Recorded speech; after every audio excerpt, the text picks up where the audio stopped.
adverse environment. We knew that Tennessee was going to respond a certain way based off their last loss. We just wanted to be emotionally stable to be able to put ourselves in position at the very end. We came out with a great first half. I thought the second half we wasn't able to draw any fouls. They were able to convert and shoot over 20 free throws in the second half, and I thought our guys, we almost panicked, but our guys just stayed with the game plan and they executed. Questions?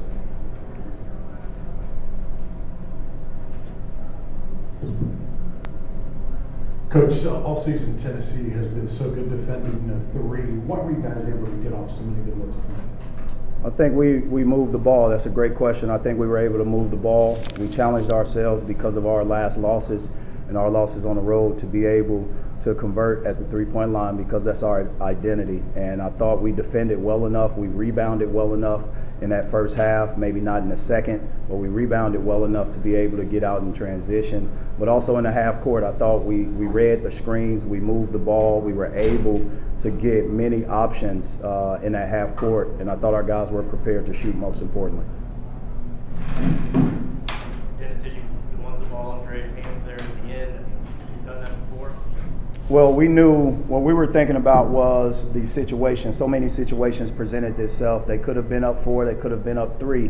So we had situations throughout our practice. That's how we practice at the end of games. But these guys go out, and sometimes as coaches, we don't allow kids to joyfully shoot half-court shots. Every time we call it up in practice, there must be about 5 or 6 half-court shots going up. But that's the identity of our team. They compete that way. Dre was able to get that look. We knew their defense was flat. They couldn't foul up 3 or up 2. They wasn't able to foul, and that was great. That was a great situation to be in. I was expecting them to have a zone press or something like that, and we drew up something accordingly. That's why we didn't throw the ball in bounds right away. But they surveyed the scene. Dre Golson, that's what experience does, and obviously coming off that UCF half-court shot, I knew he wasn't going to pass it because ultimately he's been knocking that down consistently in our huddles. Any other questions?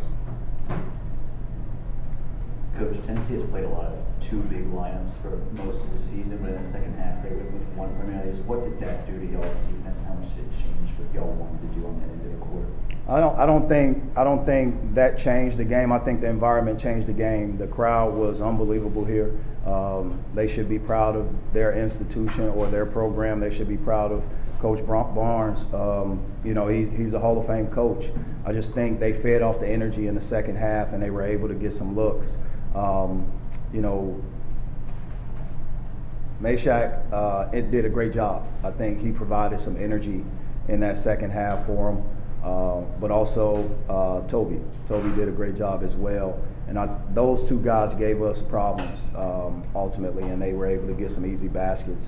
But I am excited about our team, our program, to be able to win against a possible number 1, possible number 2 seed on their home court is tremendous. And, we're in the infant stages of building our program. Our player of the game, I thought Mabor Jacques subbed in and gave us some tremendous minutes, and he knocked down 1 of 2 free throws. But our guys kept believing. They kept believing in each other. They kept believing in the game plan, and they did not wander far off of it. Dennis, specifically, you talk so much about how this is a player-led team and what guys say to each other on the bench. What were they saying? How were they communicating? While Tennessee was making that comeback to stay in it. Well, I don't know what was on Twitterverse. Twitterverse may have counted us out, but I think a lot of people probably erased their tweets toward the end. And ultimately, we as a program always believed from the very beginning to the very end, we knew that we would have a chance to win the game on the last possession. We talked about it this entire week. It's not going to be easy. We even talked about it in halftime. They're going to give us their best shot, and they did. And what I'm proud about is our guys' ability to execute in this situation. We shot 17 free throws to their 33. The foul count in terms of 24 to 17, we were fouling too much away from the basket.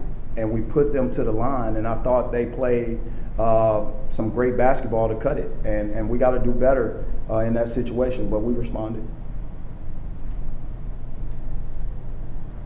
No more questions? Thanks, guys. Thanks.